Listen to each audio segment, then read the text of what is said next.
Hello, it's Sheila, the Grateful Goddess, helping you create a life you love.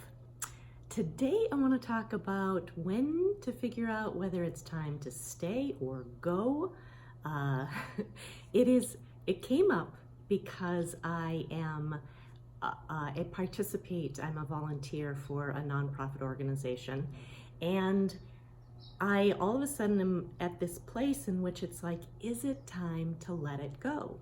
And as I was doing my contemplation, I realized the things that I'm contemplating really apply to anyone making any decision on whether it is to keep going or to let it go. So it could be a relationship, it could be a career.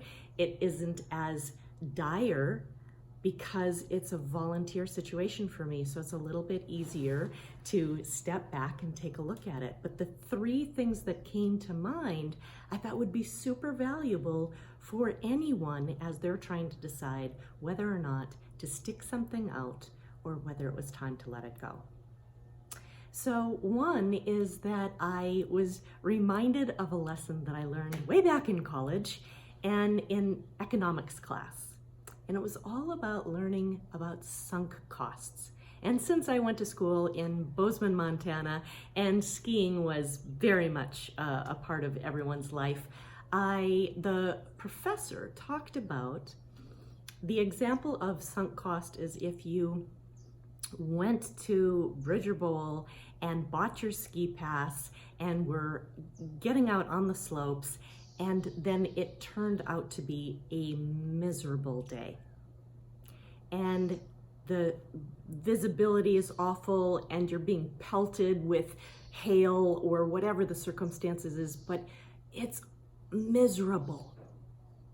And the question is, do you keep going or do you call it quits? And so often people will keep going because, well, I've already invested this time and energy and money, which will really get people very committed to something. And so I don't want to let it go. And yet the reality is they're miserable. So he really brought home the idea of a sunk cost, and that it doesn't matter what kind of investment you've made in it. You have to be able to let that go and see whether what it is you're doing is providing you what it is you want in your life. Now that seems like a really applicable thing. I've thought about that so many times in my life. Is this a sunk cost? Am I holding on to this? Or am I allowing it to go wherever it needs to go? So, which really lends itself to the point two. And that is that I really encourage you to pay attention to your energy around whatever it is the decision is you're making. And is it one in which you are grasping and holding on tight, and does it feel very constrictive? Or are you in a space of allowing? Are you allowing yourself to come up with the best answer for all involved? Or are you holding so tight onto what used to be that you're not able to even feel into what could be? And last, but probably the most important, in fact, I think that this is the only question one needs to ask themselves in making any decision. And am I making this decision from a place of love or fear? Because it can end up being either answer. It could be, yes, it's time to let it go, or no, it's time to keep going. Could be from fear either way, or love either way.